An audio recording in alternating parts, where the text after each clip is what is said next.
You're listening to the Hour of the Time. I'm William Cooper. And I'm Carolyn Nelson. We go right straight down to Phoenix to Gene Miller for the Monday Night Metal Report. Good evening. Hello, Gene. What's happening? Well, let's see here. Gold today had a high of 382.40 and a low of 380.40 to close at 381.40, up $2.80. Silver had a high of 537 and a low of 5 1/4 to close at $5.36, up 13 cents.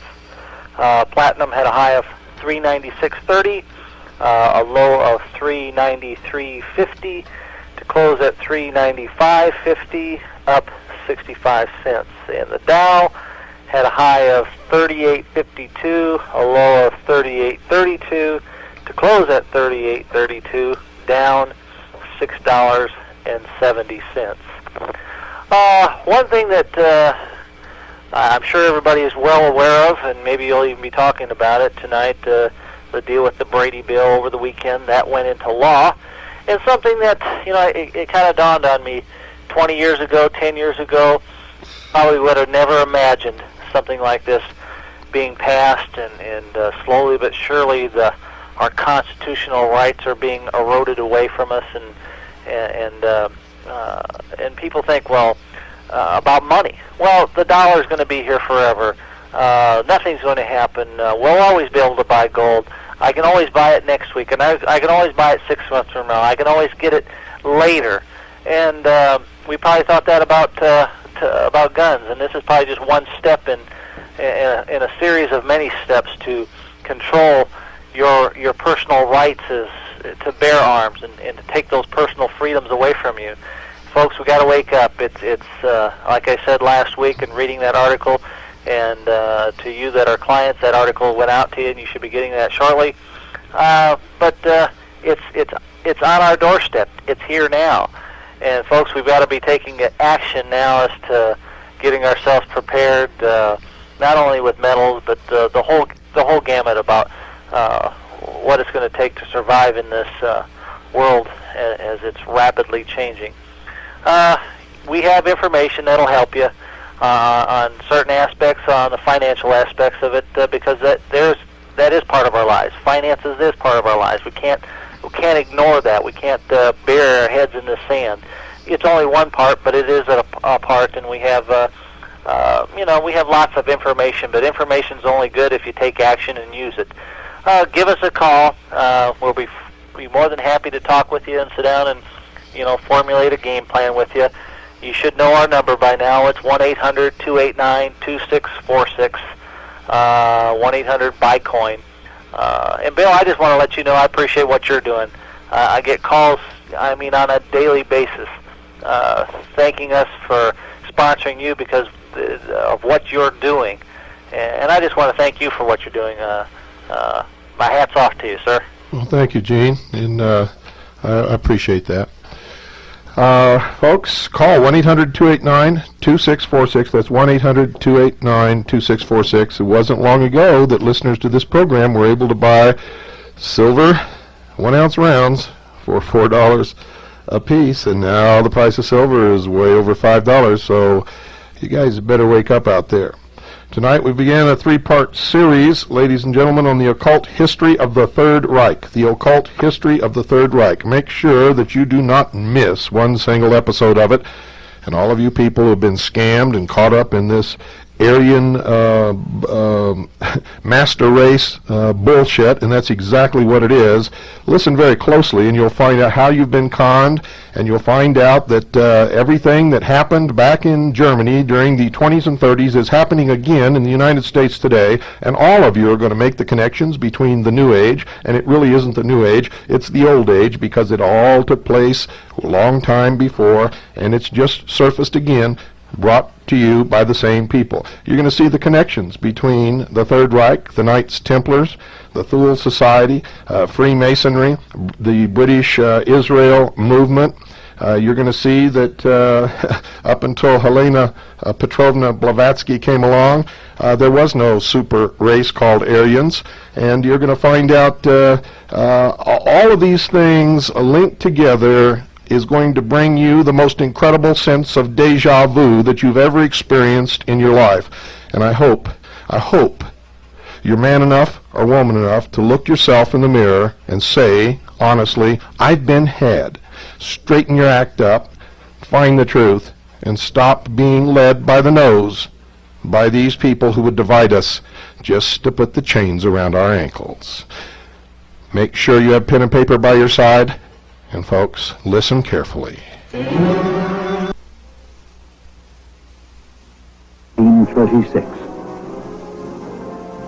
A state which will sterilize, enslave, and systematically murder millions of men, women, and children. Entire peoples are to be swept from the face of the planet. Whole populations are to be scientifically reduced, those who remain preserved only for their value as slaves. The world is to be subject to a new order.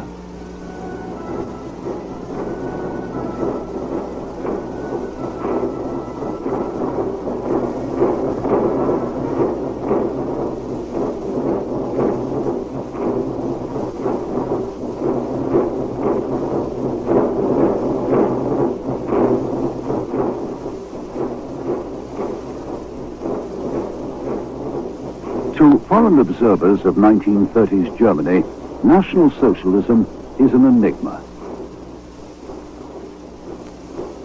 No conventional political explanation seems sufficient to account for such an alien phenomenon.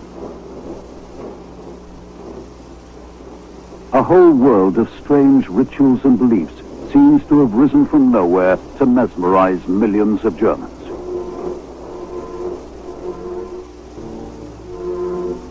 Over the whole extraordinary spectacle of pageantry and military might presides the messianic figure of Adolf Hitler.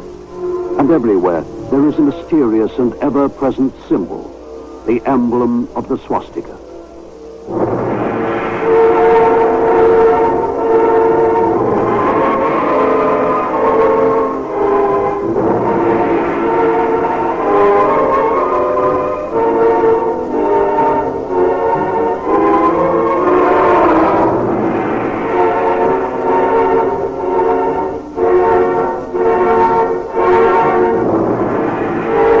Rallies of Nuremberg consummate the mystical unity of the party, the people, and their leader.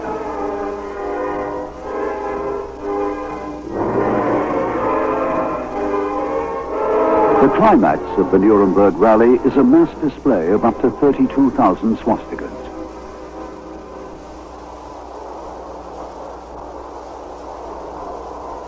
A foreign reporter finds himself overawed by the force of the spectacle he is witnessing. Hitler, he writes, is restoring pageantry and mysticism to the drab lives of the 20th century. The rally has the mystical and religious fervor of an Easter Mass in a great Gothic cathedral.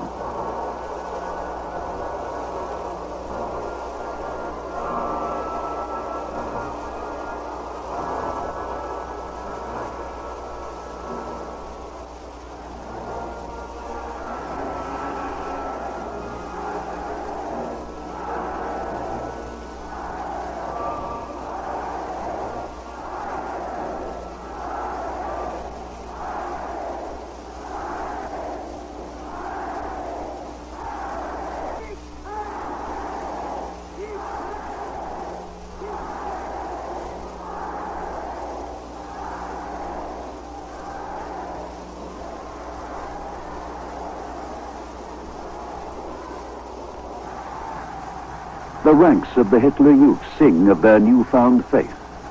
No evil priest can prevent us from feeling that we are the children of Hitler, away with incense and holy water. The swastika brings salvation on earth.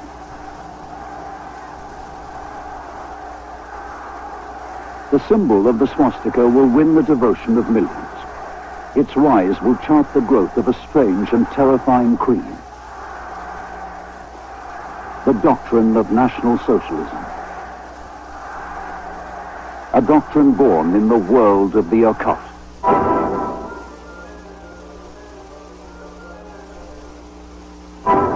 The mission of Aryan man. The mystery of the blood. The soul of the race. These dogmas, fundamental to the Nazi vision, will lead Europe into the realms of nightmare. Their symbol is the swastika.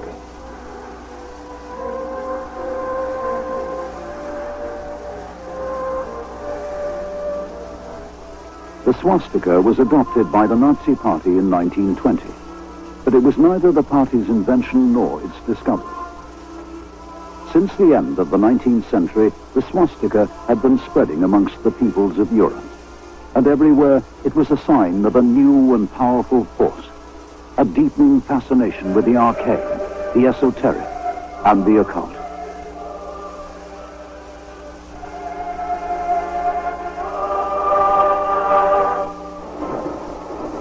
The revival of the occult in Europe has its roots deep in the trauma of the Industrial Revolution.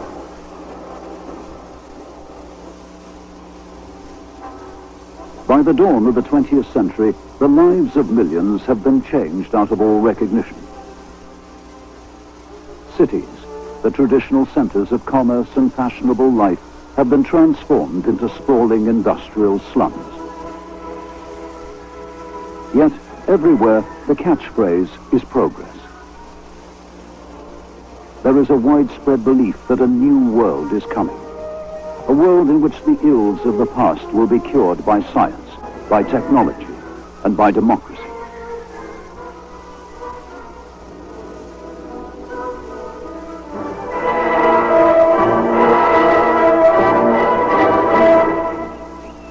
Many, far from welcoming the dawn of a new age, are deeply disturbed. With the Industrial Revolution had come a decline in the power of traditional authority. The political power of the landowner is waning in favor of a new class of industrialists and financiers. Hierarchy is being threatened by democracy.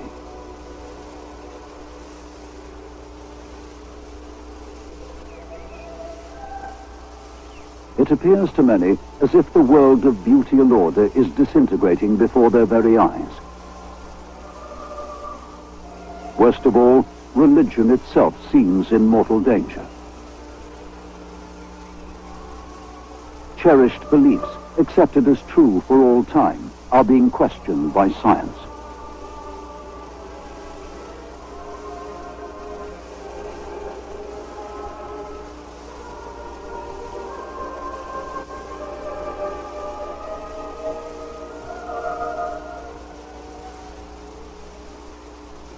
The ancient Himalayan kingdom of Tibet. From the late 19th century, Tibet is the mysterious and forbidding destination of a steady stream of travelers from the industrialized world. Many, disillusioned with the certainties of science, come in search of another, deeper knowledge.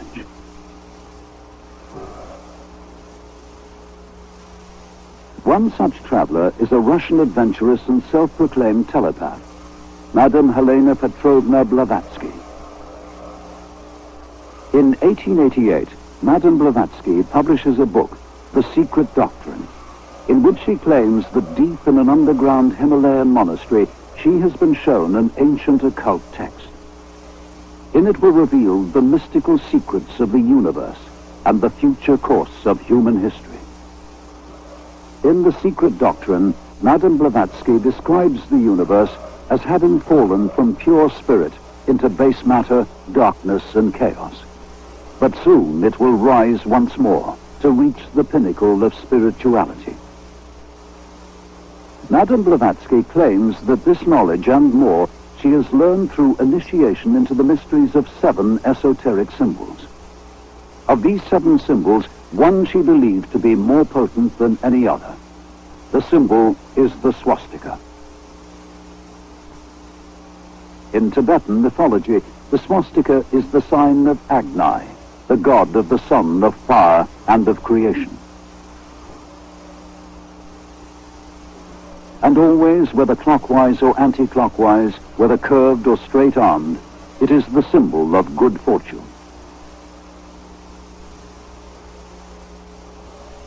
For Madame Blavatsky, each cycle of creation has associated with it 7 stages of human evolution. Stages she calls root races. The race which will begin once more, the ascent from darkness to the light of the spirit, she names Aryan. In the occult teachings of Madame Blavatsky, the sign of the Aryan is the swastika.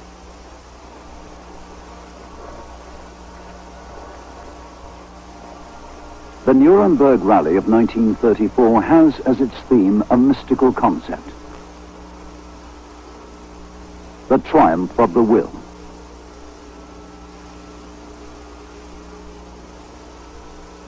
Homage is paid to a fundamental dogma in the Nazi creed of the swastika. Pure will, the expression of the soul of the race, will overcome the forces of darkness and of chaos.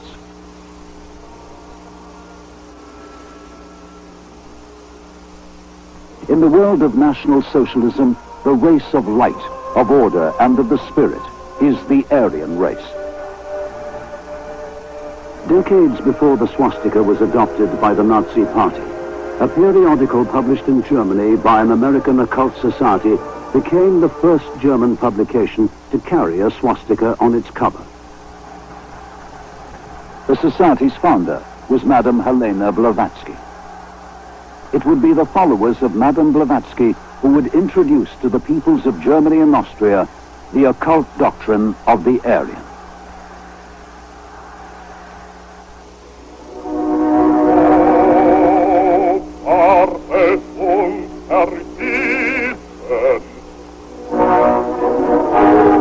The Prussian-Austrian War of 1866 had left German-speaking Austrians an isolated minority in a predominantly Slavic Austria-Hungary. By the early 20th century, an intense longing has grown for unification with Germany.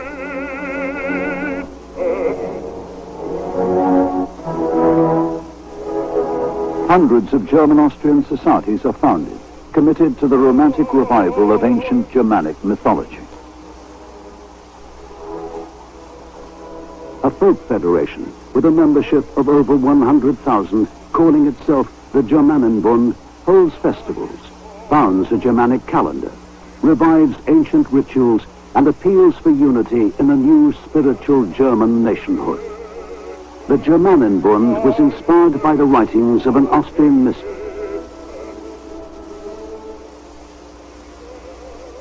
Guido von List, born in Vienna in 1848, claimed to have psychic visions of the past in which he was initiated into the secrets of the ancient Teutonic tribes.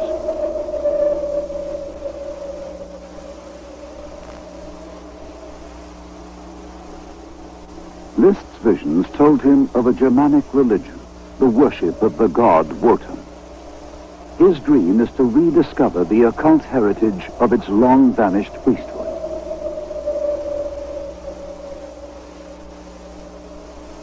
According to Norse legend, the god-magician Wotan, leader of the dead heroes of Valhalla, had won by suffering a priceless store of esoteric knowledge. He had discovered the secret of the runes. List knew that the runes were the alphabet of a primitive system of writing. But to Germanic peoples from the 2nd century to the Middle Ages, they were also magical symbols. Symbols which List believed possessed a deep esoteric meaning. Fa, the rune of wealth, wandering and destruction. The rune of wild oxen, regeneration and sacrifice. North, the compulsion of fate. Sea, the rune of the sun and of victory. To Guido von List, runes were the key to the occult knowledge of the ancient Germanic peoples. Within a decade of his death in 1919, the runes would have become elements in a new language. the language of National Socialism. The Sieg victory rune, emblem of the Hitler Youth. The double C, emblem of the Schutzstaffel, the SS.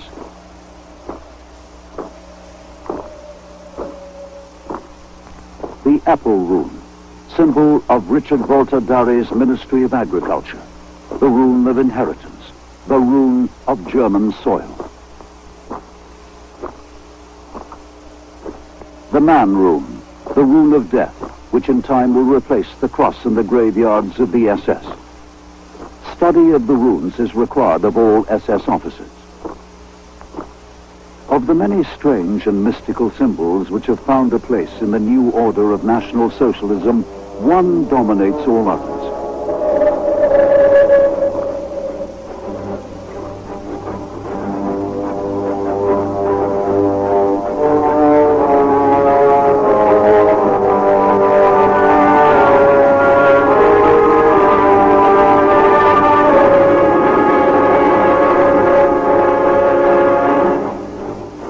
Von List called the swastika the twice-high holy secret of constant generation. He recounts a Nordic tale in which the god Mundel Fiore whisks the cosmos into being. The swastika is the fire whisk, the very act of creation.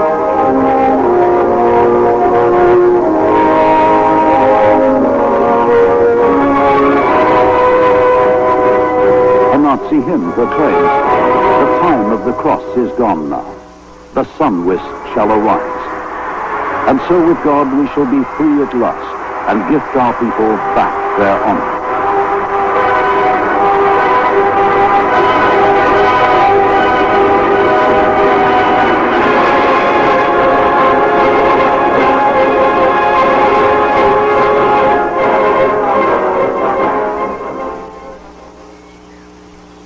By 1909, the occult visions of Guido von List have made him famous throughout the German-speaking lands.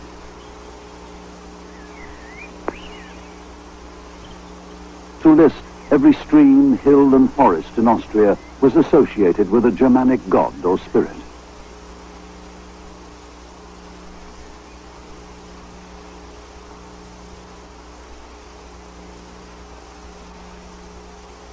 In the devices of heraldic shields, in the beams of Austrian houses, in folk customs and rituals, List claimed to see evidence that Austria was and always had been part of the German homeland.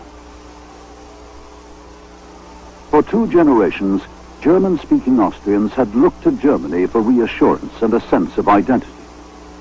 But events were about to occur which would place in doubt the very future of the fatherland itself. 1914, the Great War. For the first time in history, the might of industry is unleashed on the battlefield. Nothing could have prepared the peoples of Europe for slaughter on such an unimaginable scale.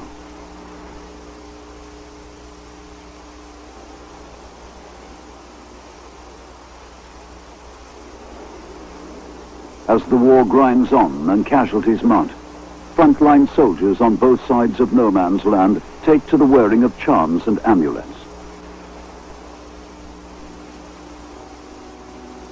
In the ranks of Germans and Austrians, the most popular of all magic talismans is the swastika.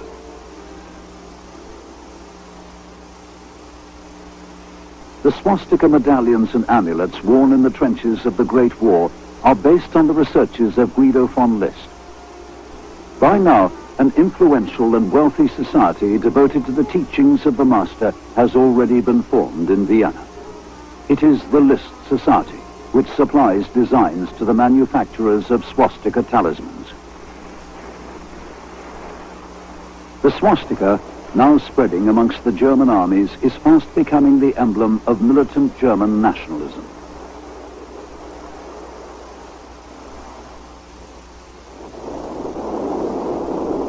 But since 1908, it had acquired another, even more ominous meaning.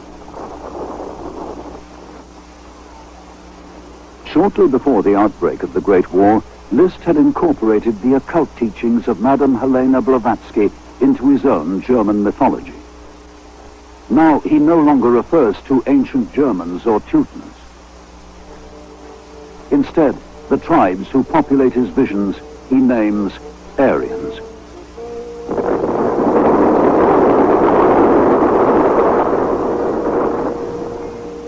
In Madame Blavatsky's writings, the Aryans are the race of upward spiritual evolution, the race whose sign is the swastika. In Hitler's Mein Kampf, the meaning of the swastika to the Nazi party is made clear. In the swastika, he writes, we see the mission for the struggle for the victory of Aryan man. Man kann nicht dem unterwerfen, was einem ganzen Leben Inhalt, Sinn und Zweck gegeben hat. Es wird nicht so etwas aus nichts, wenn diesem Erde nicht ein großer Befehl zugrunde liegt. Und den Befehl gab uns kein irdischer Vorgesetzter, den gab uns der Gott, der unser Volk geschaffen hat. By the 1930s and the great Nazi rallies at Nuremberg, the concept of the Aryan has become a cornerstone of the party's mystical ideology. An diesem Abend, in jener Stunde, an jener... The grand design for the Aryan state has already existed for over 20 years. Its author was Guido von List.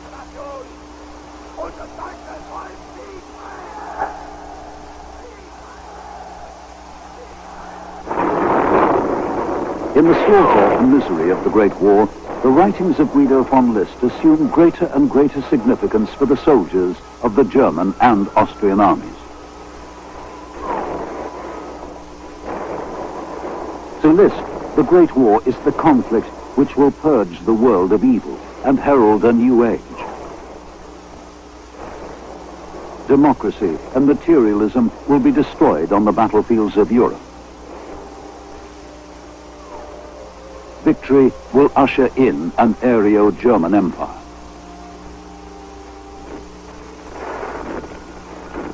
By 1911, Liszt had already described in detail his vision of the future Germanic state.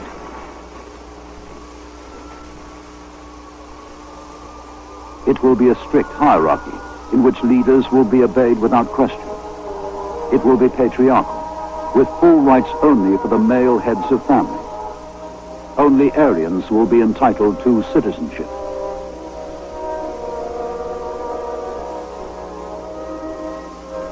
There will be strict laws to ensure the purity of the race.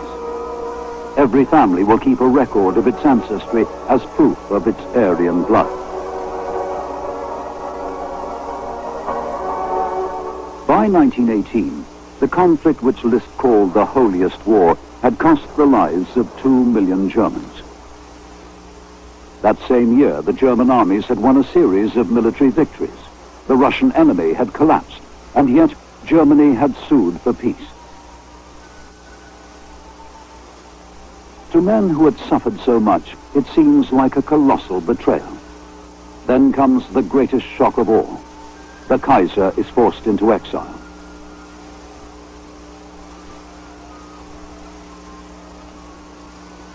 The terms imposed on Germany by the Treaty of Versailles are harsh and punitive. Key industrial regions must be handed over to the victors. The German army is to be reduced to a fraction of its former strength. Heavy reparations must be paid when war has already left the German economy on the verge of collapse.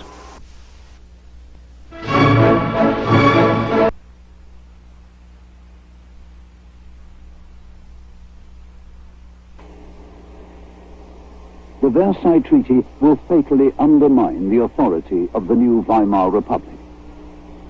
The ministers who signed its terms will become known as the November Criminals.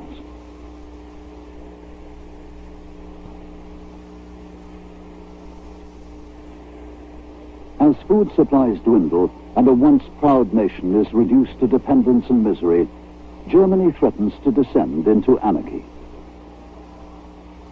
The infant Weimar Republic quickly becomes a battleground of warring factions.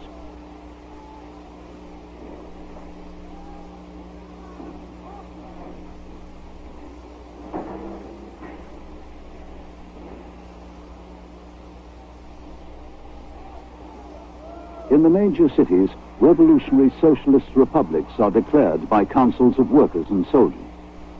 Nationalists and monarchist groups muster private armies and mobilize for counter-revolution.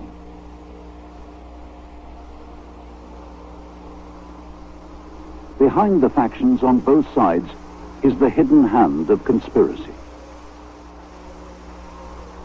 Among the many shadowy groups organizing nationalist counter-revolution is the wealthy and powerful Thule Society. Thule is the Munich lodge of the nationalists and anti-Semitic German order. The German order is dedicated to the occult teachings of Guido von List. On November the 9th, 1918, Rudolf von Sebottendorf, master of Thule, addresses a hastily convened meeting of the lodge. Socialist republics have been declared in both Munich and Berlin. Yesterday, we experienced the collapse of everything which is familiar, dear, and valuable to us. I am determined to pledge Thule to this struggle. Our God is Frater. His rune is the Rune. The Rune signifies Aryan, primal fire, the sun, and the eagle. Thule will fight until the swastika rises victoriously out of the icy darkness. In the following months, along with other nationalist groups, Thule stockpiles weapons and trains volunteers. On April the 30th, 1919, 20,000 men, including strong detachments armed and led by Thule, storm Munich in a bloody counter-revolution. On the helmets of many nationalist volunteers is the emblem of the swastika. The success of Thule in the 1919 Munich counter-revolution would have far-reaching consequences for the Germany of the 1920s. A shadowy organization devoted to arcane rituals and the creation of an Aryan empire would attract support from the highest levels of German society.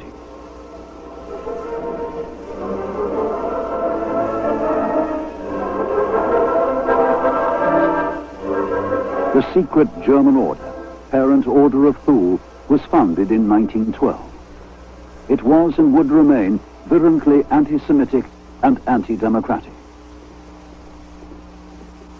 The membership of the Thule and of all the lodges of the German order is drawn from the ranks of aristocrats, industrialists, lawyers, judges, and medical men. All are required to prove that they and their spouses are of pure Aryan blood. Applicants must submit details of hair, eye, and skin color. Hair must be blonde to dark blonde. Eyes must be blue or light brown. The skin must be fair. For membership of the Berlin Lodge, even the shape of the skull is taken into account. By the autumn of 1918, Rudolf von Sebottendorf, master of the Thule Lodge, had attempted to extend the influence of Thule's ideas by secretly sponsoring the formation of a workers' discussion group. Unknown to most members of the group, its chairman, Karl Harrer, would belong to Thule. The most active member of the workers' group is a locksmith, Anton Drexler. By the end of 1918, Drexler had proposed that the workers' circle be formed into a new political party. The Thule chairman agreed. On January the 5th, 1919, the new party is formally founded in a Munich tavern, the Fürstenfelderhof. It is to be called the German Workers' Party. On September the 12th, 1919, 10 months after the foundation of the party, an army spy is sent by his superiors to attend one of its meetings. The spy is a 30-year-old Austrian war veteran. His name is Adolf Hitler.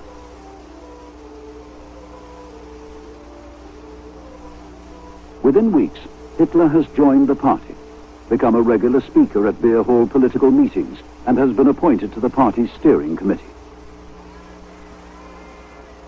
Within 4 months, the party has changed its name. It has become the National Socialist German Workers' Party.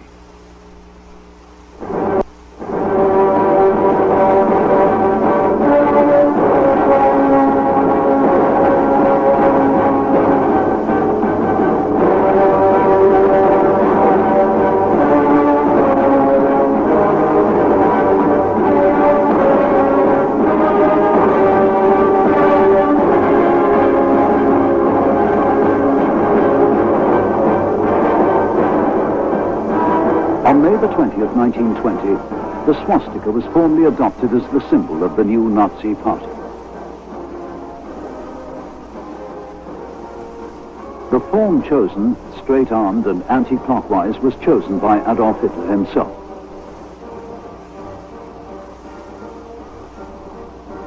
Until now, the nationalist swastika had no set direction. The swastika talismans of the Great War were vertical and tilted, clockwise and anti-clockwise.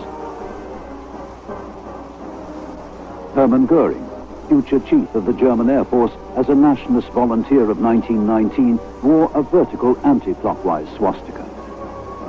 In the ranks of the nationalist counter-revolutionaries, both clockwise and anti-clockwise forms were commonplace. The curved swastika of Thule, chosen from the many popularized by Guido von List, will not be forgotten by the party to which Thule gave birth. It will live on the belt buckles of the brown-shirted stormtroopers. The ceremonial swords of the Luftwaffe will bear the Thule swastika. Decorations for anti-partisan warfare on the Eastern Front will display the Thule dagger and the curved swastika. Whatever the form in which the swastika will appear in the banners and regalia of National Socialism, its meaning will remain the same. It is the meaning claimed for it by Madame Blavatsky and Guido von List. It is the sign of creation, the sign of the mystical destiny of Aryan man. By the 1920s, the spread of Charles Darwin's theories of evolution has had a profound impact on nationalist consciousness. A new explanation for the differences between cultures and for the rise and fall of civilizations is now possible. Increasingly, laws of inheritance are believed to be the key to history. The artistic achievements of a nation, its courage in war, its temperament, even its spiritual life, are all believed to be the legacy of race. It is a belief that will culminate in the official Nazi doctrine that each race has its soul, and each soul its race.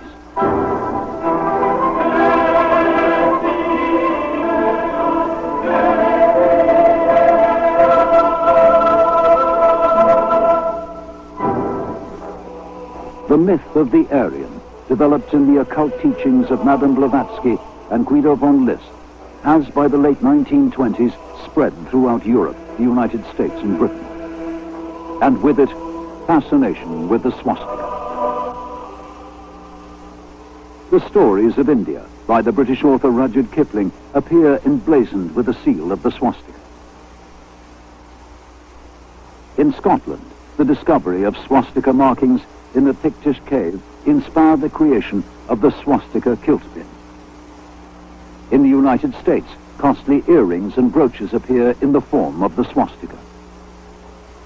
During the Great War, the British War Savings Drive has a swastika as its official emblem.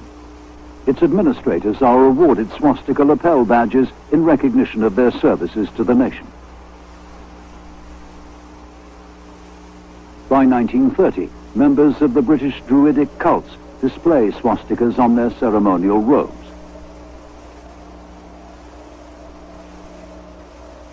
In 1932, an English periodical appears with the title, The Superman. It is devoted to physical culture, and on its cover is a border of swastikas. The Superman, as well as features on sport and health, carries articles by respected British scientists, warning of the racial contamination of Saxon Britain. Und ich weiß, das kann nicht anders sein, denn ihr seid Fleisch von unserem Fleisch und Blut, von unserem Blut. Und in eurem jungen Gehirn brennt dasselbe Geist, der uns beherrscht.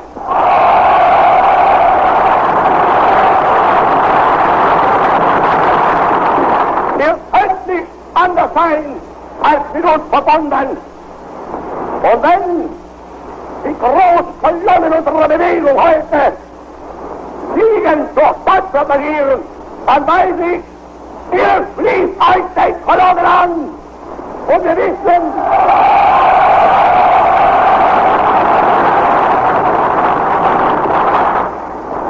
vor uns liegt Deutschland, in uns marschiert Deutschland und hinter uns kommt Deutschland.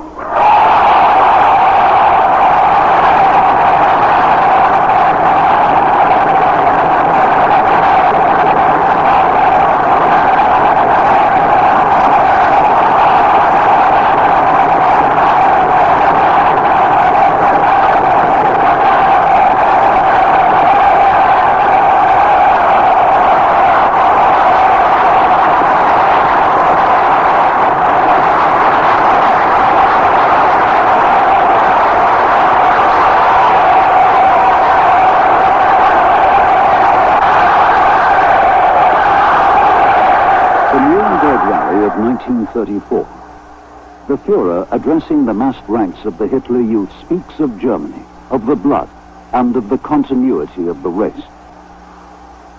In the coming year, a series of new German laws will be signed into existence by Adolf Hitler. The first Reich law of citizenship will divide the people of Germany into two classes. Those of pure Aryan blood will be full citizens of the Reich. Non-Aryans will be reduced to mere subjects of the state. A second law, the law for the protection of German blood and German honor, will forbid pure-blooded Aryans from marrying people of Jewish descent. Soon after, the measure will be extended to forbid intermarriage between Aryans and all non-Aryans. The Germanic vision of Guido von List is becoming a reality.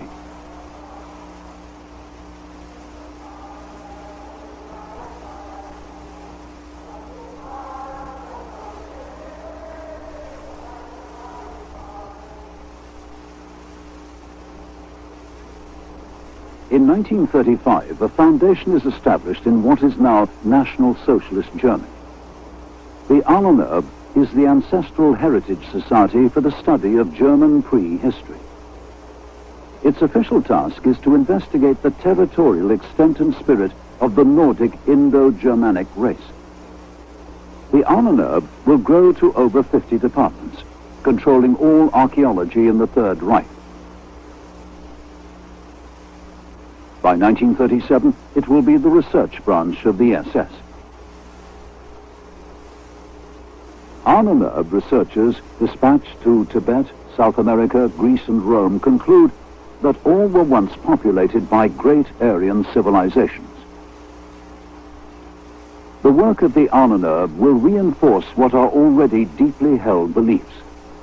Civilization and everything that is valuable are products of the Aryan soul.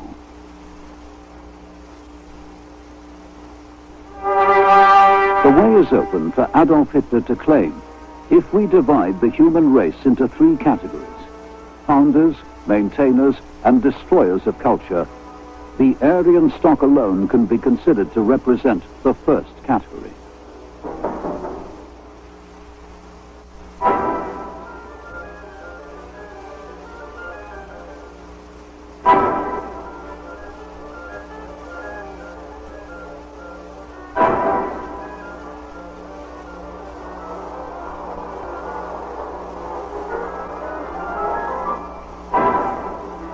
Munich, 1937.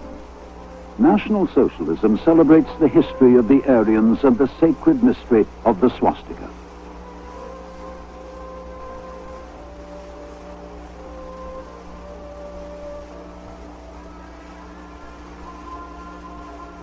The The solemn ritual has been organized by Alfred Rosenberg, official ideologist of the party and one-time associate of the Thule Society.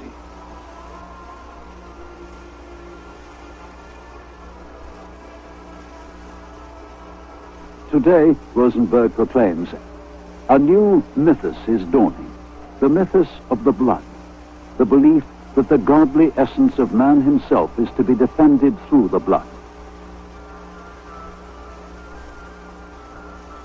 The Nordic race represents the mysterium which has overthrown and replaced the old sacraments.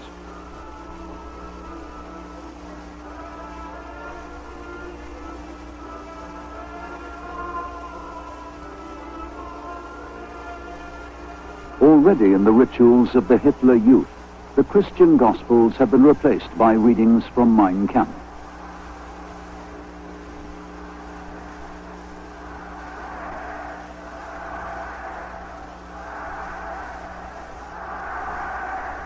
In the League of German Maidens, the compulsory youth organization for girls, the religious rites of a mythical Aryan past are reenacted.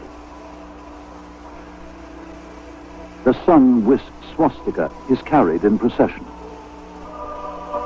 The loom of fate and destiny of Nordic legend is woven once more. By 1939, the very word Christmas has been banned from official use. In children's books, there are no references to Christ, to angels, or to shepherds. Instead, there are emissaries of nature and the power of the sun. Concerted efforts are being made to convert Christmas into a festival of light. In the National Socialist calendar, the summer solstice has become an official holy day. The swastika is revered as the sign of the sun and of creation. Ceremonial fires are lit all over the Reich. In nocturnal rituals, fire incantations are recited by the assembled worshippers of the new Nordic faith.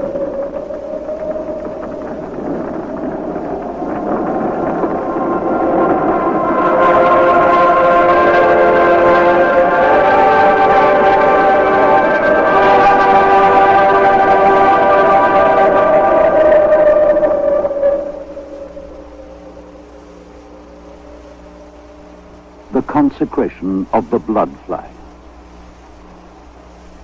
On the 9th of November 1923, the fledgling National Socialist Workers' Party, led by Hitler, attempted to overthrow the government of Bavaria. In a Munich street, their advancing ranks were met by a volley of police gunfire. 16 are killed, including the stormtrooper marching beside Hitler. In the chaos, the swastika flag, carried in the front rank of marchers, is knocked to the ground and drenched in blood.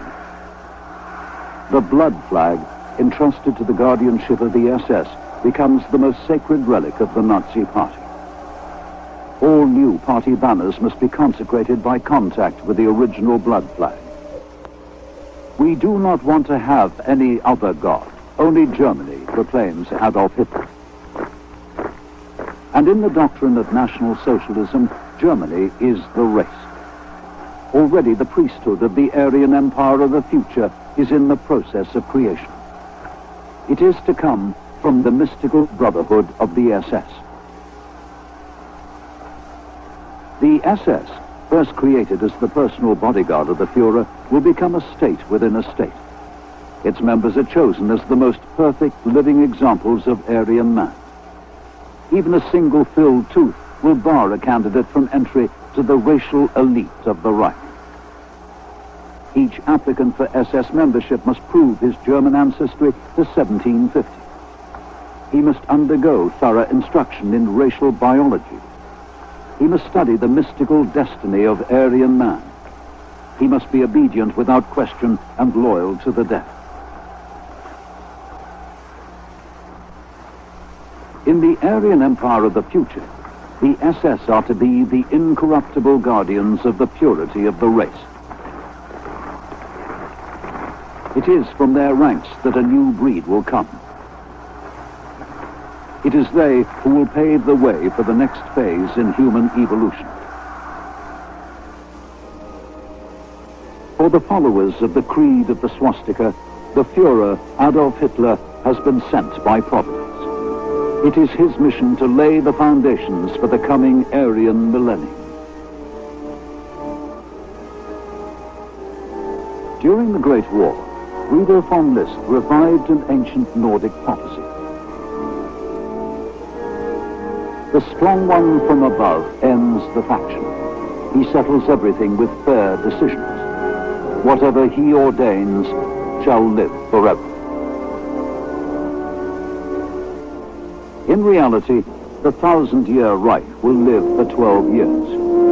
In those 12 years, Adolf Hitler will preside over a nightmare of mass murder, world war, and the destruction of Germany itself. And yet, long before the rise of Hitler, or even the foundation of the National Socialist Party, the seeds had been sown. Germany had inherited a legacy which would pave the way to the most horrifying chapter in human history.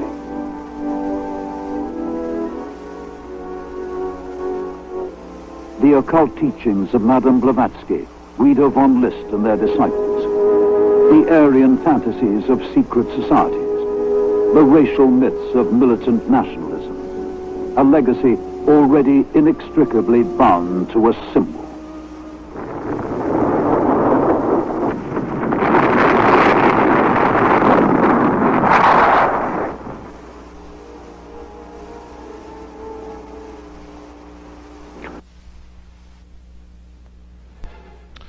Well, folks, I've been trying to tell you for a long, long time, and to put it bluntly, and as an understatement, you ain't heard nothing yet. Don't you dare miss tomorrow night or Wednesday night's episode of the Hour of the Time. If you listened closely tonight, and if you listen closely again tomorrow night, you will know why the chairman of the Joint Chiefs of Staff, the new chairman appointed by Clinton, lied about his father, whom he said was not really a member of the SS. He was conscripted. There's no such thing as a conscripted member of the SS, ladies and gentlemen. The man is a liar. He's covering up his father's Nazi past and his willing enlistment in the SS, and therefore must be, probably is, one of the ones who have received the heritage passed down from his father. And I don't believe he would be the chairman of the Joint Chiefs of Staff if he were not a National Socialist. Remember, what you're learning is there really is nothing new under the sun.